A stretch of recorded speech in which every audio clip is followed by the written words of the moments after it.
ಚಿಂತನ ಮೋಹನ್ ವೆರ್ಣೇಕರ್ ಅವರಿಂದ.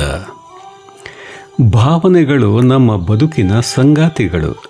ಸಂತೋಷ, ದುಃಖ, ಪ್ರೀತಿ, ಕೋಪ, ಭಯ, ನಿರಾಶೆ, ಕೃತಜ್ಞತೆ, ಸಂತೃಪ್ತಿ ಇವೆಲ್ಲವೂ ಮಾನವೀಯ ಅನುಭವಗಳೇ. ಆದರೆ ನಮ್ಮಲ್ಲಿ ಅನೇಕರು ಸಂತೋಷವನ್ನು ಹೊರತುಪಡಿಸಿ ಉಳಿದೆಲ್ಲ ತಮ್ಮ ಅಹಿತಕರ ಭಾವನೆಗಳನ್ನು ಬೇರೆ ಬೇರೆ ಕಾರಣಗಳಿಂದಾಗಿ ವ್ಯಕ್ತಪಡಿಸುವ ಗೋಜಿಗೆ ಹೋಗದೆ ಎಲ್ಲವನ್ನು ಒಳಗೆ ಅದುಮಿಟ್ಟುಕೊಂಡು ಕೊರಗುತ್ತಾರೆ.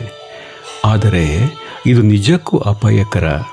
ಹೀಗೆ ಅವುಗಳನ್ನು ಒಳಗೆ ಬಚ್ಚಿಟ್ಟುಕೊಂಡು ಬದುಕುವುದು ಮನಸ್ಸಿನ ಮೇಲೆ ಭಾರವನ್ನು ಹೆಚ್ಚಿಸುತ್ತದೆ. ಈ ಅದುಮಿಟ್ಟ ಭಾವನೆಗಳು ಕ್ರಮೇಣ ಆತಂಕ, ಒತ್ತಡ, ಖಿನ್ನತೆ ಅಥವಾ ದೈಹಿಕ ಆರೋಗ್ಯದ ಸಮಸ್ಯೆಗಳ ರೂಪದಲ್ಲಿ ಹೊರಹೊಮ್ಮುವ ಸಾಧ್ಯತೆ ಇದ್ದೇ ಇರುತ್ತದೆ. ಮಾನಸಿಕ ತಜ್ಞರ ಪ್ರಕಾರ ನಮ್ಮ ಯಾವುದೇ ಭಾವನೆಗಳು ಕಾಲಕ್ಕೆ, ಸಂದರ್ಭಕ್ಕೆ ಅನುಗುಣವಾಗಿ ಹೊರಹೊಮ್ಮುತ್ತಿರಬೇಕು. ಸಂತೋಷವಾದಾಗ ನಗುವುದು, ದುಃಖಿತರಾದಾಗ ಅಳುವುದು, ಸಿಟ್ಟು ಬಂದಾಗ ಸ್ವಲ್ಪ ಮಟ್ಟಿಗೆ ಆಕ್ರೋಶ ವ್ಯಕ್ತಪಡಿಸಲು ಹಿಂಜರಿಕೆ ಬೇಡ. ಅಂತೆಯೇ ಯಾರಾದರೂ ವಿನಾಕಾರಣ ಆರೋಪ, ಆಪಾದನೆ, ಅವಹೇಳನ ಮಾಡಿದ್ದಕ್ಕೆ ಮನಸ್ಸು ಖತಿಗೊಂಡರೆ ಆಕ್ರೋಶದಿಂದಲ್ಲ, ಸಾತ್ವಿಕವಾಗಿಯೇ ಪ್ರತಿಭಟಿಸುವುದು ಕೂಡ ತಪ್ಪೇನಲ್ಲ.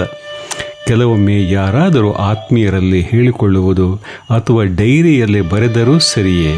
ಅದು ಆಗಿಲ್ಲವೆಂದರೆ ಇಷ್ಟ ದೈವದ ಎದುರು ಕುಳಿತು ಹೇಳಿಕೊಂಡರೂ ಮನಸ್ಸು ಹಗುರವಾಗುತ್ತದೆ.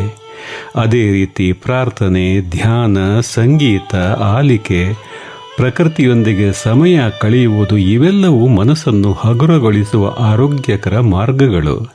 ಅದು ಬಿಟ್ಟು ಭಾವನೆಗಳನ್ನು ಹೊರಹಾಕದೆ ಅದು ಮಿಟ್ಟರೆ ತೊಂದರೆಯಂತೂ ತಪ್ಪಿದ್ದಲ್ಲ.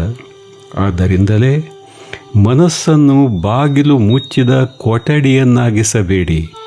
ಗಾಳಿ, ಬೆಳಕು ಸಮೃದ್ಧವಾಗಿ ಒಳಬರುವ ಕಿಟಕಿಯನ್ನಾಗಿಸಿ ಎಂದು ಮನೋತಜ್ಞರು ಸಾರಿ ಸಾರಿ ಹೇಳುವುದು.